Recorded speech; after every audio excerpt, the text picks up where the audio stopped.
Hi, I'm Sue, And I'm Katie, and we're a mother-daughter duo. disrupting the status quo of the generational lies.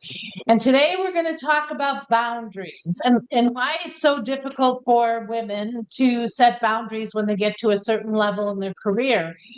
Katie, as a peer encourage coach, why do you think it's so difficult for us to set boundaries in the workplace? I think that it can get difficult because we can start playing a comparison game to our male cohorts or to other women in the same field or in the same at the same level or above.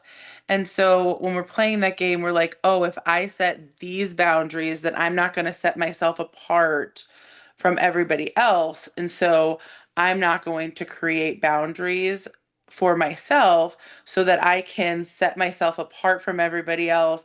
I can do what everybody else is not doing so that maybe I can get to the next level in my career. Or they're they're afraid that, oh, men don't have the same boundaries, so like I'm not going to create boundaries for myself. And so specifically when we're in a professional workspace, there's a there's a divide in gender. There just is. Or really sex. There's a sex divide between men and women. And men men and women are very different. So there are things that we as women can set boundaries for ourselves and that men don't necessarily need to set boundaries in, and vice versa. And so sometimes we look at like a power in a like corporation, and it's mostly men because, and we all know what reasons there are, but like as a woman who wants to get to that level, there's a thought process that could be, I don't want to be deemed as less than or weaker than my male counterparts, so I'm not going to set these boundaries. Do you think that, like sometimes I think that it's because, when I talk to clients, that I think it's because they don't really know what the word boundary means. They mean That that too. it doesn't mean that we're not doing the work. That isn't it at all. But Hmm. sometimes I think they think by doing that, it means that you're not doing the work that's necessary for the job that you're in or to be able to excel. Do you I think think that it's part like of it? I think like from what you're saying, like I think that it's like a layered thing. I think on the surface, what comes up initially are the things that I brought up. But like when we dig deeper and we peel back the layers of the onion, the real reason behind it is the I don't know what boundaries are and I don't know what that means, and I don't know what boundaries I should be setting for myself or that I want to be setting for myself. And so it's easier. It's, but I also think that like the comparison game and like women versus men in the workplace is a very real thing in terms of boundary setting, but you have to understand what boundaries are in order to set them. Um, I think right before we hopped on here, I think that Olivia, my 7-year-old niece, she kind of had the best definition for boundaries that like it's the simplest definition, but it like is what boundaries are. And um it's like you have your own personal bubble, and like you can let people in and you can allow people to do things as you feel more comfortable with them, and then your circle can grow, but you have these rules in place for yourself to protect yourself, um until you know if something is safe or someone is safe. Yeah, I think that that is the simplest term. Just love her. She's so smart. I know. And I think that a lot of times we think that boundaries mean we're saying no all the time. Right. But that And isn't really it.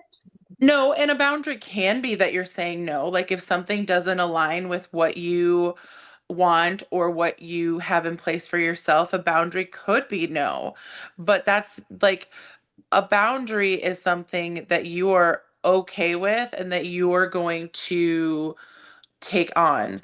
Um, like a boundary that you could take, like an example of one is you are someone who um needs like space, like you don't work well being micromanaged, right? So you've set this boundary that if someone is like continually coming to me with information, like asking questions about the same thing, it's like I'm creating this boundary. Like you gave me the due date for this, I'm working on it, it will be done by this date, instead of continually taking um on that, if that makes sense. Like that person coming to you like, when is this going to be done? Are you working on this? Are you doing this? Is it like, have you done it? It's like, no, I I said I would do it. Here's the date. Here's where I'm at with it. But that's all we need. Like we'll meet when it's done, type of situation. Whereas I think a lot of people, like even in my like in nonprofit where I'm at, like I find a lot of like I think I'm the type of like director that like gives their staff space like once they're like the directive has been given, but like sometimes I can be like, hey, I need this, where is it accomplished yet? And that sometimes there's a boundary and it's like, hey, I said I would get it done, it's going to get done, and that's what it is. I don't know if that makes sense or if I'm rambling, but I think it's like making sure that like it's not a no, I'm not telling someone no, it's just I said I would do it and I'm going to do it, but I don't work well when being micromanaged. So I look at boundaries as a gift to yourself Right. because most of us, and I did it when I was VP of HR, you do what people want, what you think people want and need you to do. But what really happens is, and it happened to me, they call at all hours, late at night, early in the morning, when you're on Same. vacation, all of this, and you don't say, hey, I'm on vacation. Hello. I know. I think that and I still do this. Like, I'm still like, I will take PTO and I tell my staff, I'm like, oh, like, I'm available via text, or like, if you really need me, call me. But it's like, why am I doing that? Like, I have like, I'm doing things. Like, a couple weeks ago, I went with some friends downtown to see Phantom of the Opera, and like, I told my staff, I'm like, if you need me, if it's urgent, like text me. It's okay. Like I'll respond. And it's like, but why? I have managers for both of my departments. Why do I need to be available to them in that moment? Because my managers are more than capable of handling whatever emergency there is. And my staff didn't end up calling me. However, it's that bound, like I don't have that boundary, and sometimes I'm like, why don't I have that boundary in my life? But it's an important boundary because I think we fear Hmm. that we're going to lose our job if we don't answer the president's call. And, in HR, I reported to the CEO. So if he called, I was answering, right? That was the mentality. And it didn't matter what time, but at some point that leads us to all this burnout that people are really going through right now, and it's a real thing, a mental thing with the burnout. I have a lot of clients who quit their jobs just because the burnout is so great and mentally they can't handle it anymore. But I think when I look back, it's really about saying, hey, I'm going to give you from 8 to 6, Monday through Friday. That's 50 hours a week of my time.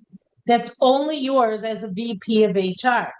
Hmm. After that, unless something is burning down or the business is in trouble, you're not going to call me. Well, you're going to call me if something like that happens, but you're not texting me. You're not calling me for, is the at 9 o'clock, is the person starting on Monday, like we said? Yes, like we said, right? So unless the building's running down. So it's really about setting boundaries that help your health, help your mind, Yeah. mental state, and not saying no Yeah. to work, though. Right. And I think also the important thing to remember is like you're the one in control of your boundaries, right? So like if you set this boundary that I'm working from, just for example, 9 a.m. to 5 p.m. and at 5 p.m. I'm no longer off on the clock, right? That's the boundary that's set. Now, I work with adults with developmental disabilities. Like that's what I do. I work in a nonprofit that's very large, and we have while my program and ends at 2:30 and I'm my day ends at around 5 p.m. There's a residential side within our organization. And so sometimes things happen that aren't related to necessarily my department but are extremely like emergent situations that because I'm on the team for those clients, they might require my attention outside of the 9 to 5 world or 9 to 5 time frame. So for me, because I'm in control of my boundaries, I can say, okay, this is an urgent situation that requires my attention, even though I'm technically not on the clock right now. Whereas, so like I can make those individual choices on when to step outside of that boundary and when that boundary is firmly in place. Like if someone calls me and they're like, I just want to know which staff is transporting tomorrow, I don't need to answer that call at 6 o'clock or 8 o'clock p.m. I can answer that when I'm working, like when that in the morning. But if a major incident happens and like the residential team needs some information from me about day program stuff, I can answer that phone and I can make that decision in that moment. So it's not like you said, it's not saying no to work, it's making it's basically helping you figure out what are the things that need my attention, like NEED capital letters need my attention, and what are the things that can get my attention later? Yeah, I think that first you said something really important.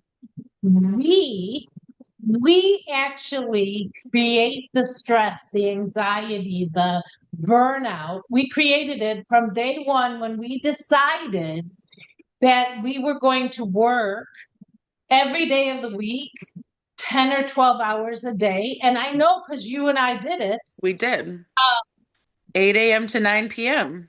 And we joke about not knowing where, not remembering living in the space we lived in because you're on autopilot now. Yeah. And I think setting boundaries from day one, that's really what I teach is you gotta set it the day you start that job. Mhm. If you didn't and you're in the job 5 years, yes, you can do it. It's just takes a little longer because you got to get all these other people to understand that you now have boundaries and those boundaries only exist between this window. And in that window, though, when I say you don't say no to work, you have work to do. But in that window, you structure how you're getting that work done so that you can have that availability for yourself, for your family, for friends, after hours or before hours or on the weekends, and you don't have that Sunday dread of going to work the next day. So I think that it boils it boils down to definition, but it also boils down to us. Even though Mhm. I think society, again, you and I talked about society in the first podcast, dictating that we should climb the ladder. Getting to the ladder can be complicated. Yeah, and something I'll add to that, like you were saying, like if you've been in a position for 5 years to like it'll take time. Something else that will take time, and I don't know that I realized this until recently, in my current position, but if you're taking over for someone, like if let's say you got a promotion and the Mhm. person that you are replacing has been there for many, many years, like the person that I replaced was there for 30 years, right before she retired. So she had certain boundaries or things that she did. And so when I came in with my own boundaries, right? And so it's it's reconciling the two for the people that like are working for you. It's they get like you have to stick firm to your boundaries because they're going to they have to reconcile, okay, she had these boundaries, she has these other boundaries, they both had these boundaries, and so kind of putting like Integrate. figuring it out and integrating those boundaries. It's going to take some time because that person had spent a lot of time establishing that. But it's as long as you are honest with yourself and strong in like what your convictions of your boundaries are, it like they'll fall, like they'll all fall into place. And everybody's boundaries are different to what they need and want.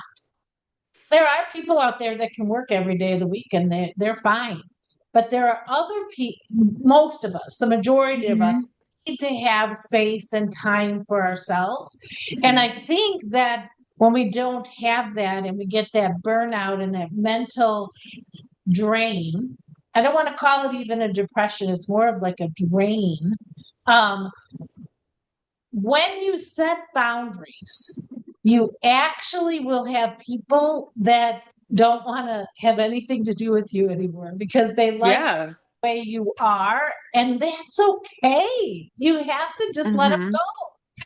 Yeah, and I think that but I think that's normal when you're figuring out like, okay, what are my boundaries? Like, what am I willing to accept? Like, I this isn't just in business. This is like personal life too. Like, you have to set boundaries for both.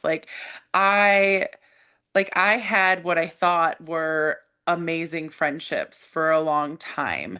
And then I kind of did a lot of self-reflection, did a lot of self-improvement on myself, and I realized that they weren't all that I thought that they were, and they were very, in some ways, one-sided.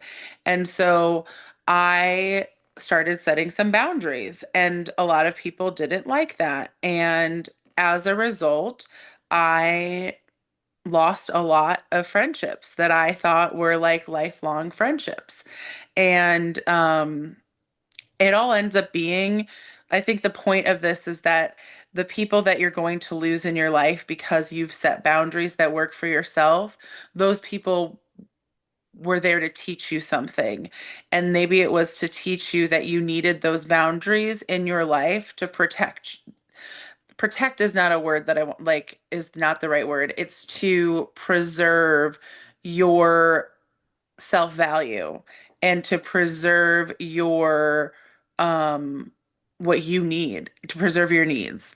And at the end of the day, if those relationships ended and you got boundaries in as a result, then those relationships served a purpose and they served the purpose they were meant to serve.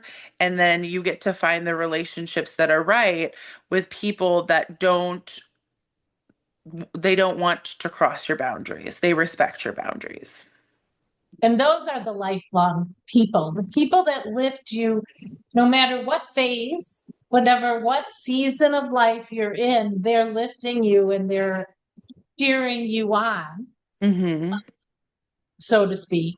Um, I think it is, if you're listening to this, you should sit down and say, hey, what are my boundaries? What am I willing to accept at work, at home, in relationships with spouses or significant others or siblings or friends? What am I willing to accept and what am I not willing to accept? And then you implement it. you integrate it and implement it into your life and into your career so that you actually can get where you want to go. It may be counterintuitive in your mind right now to say, I want to go from a director to a VP, or I want to go from being single to having someone very special in my life. Um, Setting the boundaries that where what you'll accept will actually give you something greater. That's why I said it's like Yeah. this gift you give yourself. And you open up to like what you can attract into your life. Like, I mean, I can only speak from personal experience.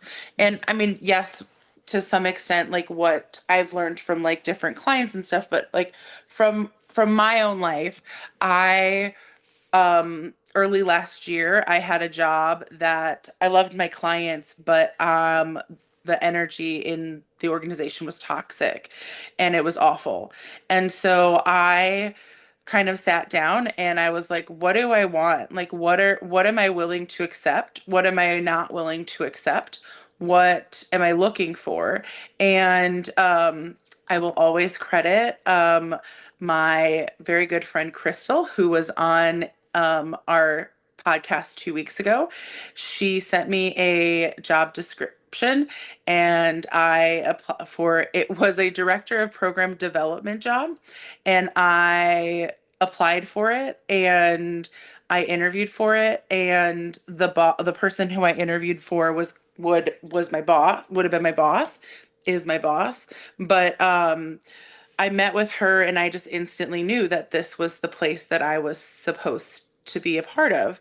And um, so that I ended up taking that job. Little did I know that that job would evolve into a different job that has um, a little more responsibility and um, is equally great and under the same boss. But I I think because I was very clear in what my boundaries were in terms of like supervision and what I wanted in my career, I have the best job I've ever had. I love my job. I love the organization that I work for. And I don't think that I've ever had a better boss. She I don't even know, I've never verbally told her like what my boundaries are, but like she just inherently knows and respects all of them. Nice. And So I what? that's what we all look for. And Well, it but my point to that is like if you're very clear and you're very like this is all I'm going to settle for, like I'm not going to settle for anything less than that, that's what you're going to attract into your life. Like it's not to be like this is what I like I have this amazing thing. Like yes, I do, but it's because I was very clear and I stuck to it and that's what was brought into my life. you exhibited it day one Mhm. and she followed. That's why I'm saying if you're in this rut and you have not set any boundaries where you work or in your life or for yourself, you have you are the reason that you're in burnout or feeling stressed or feeling like everybody is taking advantage of you and you're being undervalued. It's But it's because not like a blame, like it's not in a blame sense. Like it's in a responsibility sense, right? Like you're responsible for it because you're responsible for all the things that happen in your life. You're the common denominator. So it's not like it's like a shame thing, like shame on you for not having boundaries. It's a responsibility thing. I just want to like you make got to that own it. distinction clear. Like You it's need not shame on you. you need to just own it though. That it's Hmm. you. You have the power actually to change all of it. It doesn't mean you have to go to another job. It doesn't mean you have to get a divorce. It doesn't mean you have to find a new person. It means that you have the power to sit down today and decide, hey, in 10, 15 minutes, who am I and what are the things that I'm going to accept? And if that is not working every single day, 10 hours a day, You decide what it is and start implementing it and integrating it into your career. People will respect you more. Also, start saying no. Mm-hmm. I said that it's not all about saying no, but if you have so much on your plate and you know that in the 50 hours that you decided you're going to give them, you can't possibly do it. You can't possibly get everybody their stuff. You've got to say no. Yeah. That gets you more respect and feeling valued than someone who consistently says yes and then doesn't meet the bar. You get to own it and say no, or you get to own how many hours you're going to work, or if you're going to answer the phone, or if you're going to do that unethical thing that your boss wants you to do, but you know that in the world of HR, it is not something you should do. You have to use your voice. You have to set your boundaries. Say, no, I'm going to sign that document. So if you want me to do it, I'm not signing the document. You'll have to Mm-hmm. sign it, or whatever that looks like. But you don't continually doing things against what your little bubble, as Olivia says, Mm-hmm. not accept, because that's where we fall, Mm-hmm. I believe. No, I agree. I think that if we're going to be, I can't think of a better phrase than this. It's not coming to me, but if we're loosey goosey with our boundaries, then everybody else is going to be loosey goosey with our boundaries. They're not going to care or respect the boundaries that we have set because we don't care or respect the boundaries we've set. Yep. I think that's a good way for us to end today. Like, Yeah. you take control. You figure out what your boundaries are. You set them, and then stop being loosey goosey about your boundaries and step up to the plate and Yes. start being who you want to be, not what you think everybody else says you should be in that role. Be different. Yes. Yeah. When you respect your boundaries, everybody else will respect them. Awesome. Hmm. Thanks for joining us this week. Yep, it will. You can view the podcast on Wednesday. Thanks. Have a great day. Bye. Bye.